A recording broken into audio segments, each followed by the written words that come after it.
Spent the first 2 years at SOU addicted to drugs and, really trying to hide and manage an addiction that was just progressively getting worse and worse. It eventually came to a place where I was expelled from the university. I was thrown out and banned from the dorms, and it just got to this really dark place to the point where I couldn't really function as a human being, let alone a student.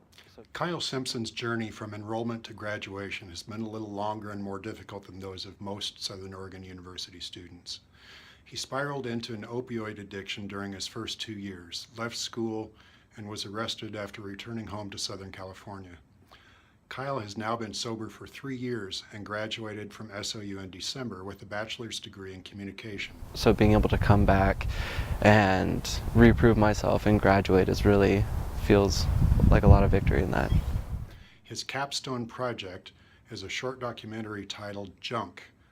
It shines a light on Southern Oregon's opiate epidemic through the lens of a recovered addict. Hopefully it helps people understand addiction by, if nothing else, just bringing awareness to the fact that this is an issue, that this problem exists, and that it really touches so many people. It doesn't discriminate your age or gender or background or social upbringing. I mean, even prior to working on this documentary, shortly after I got sober, I buried my closest friend at Southern Oregon University who transferred away and then died of opiate addiction.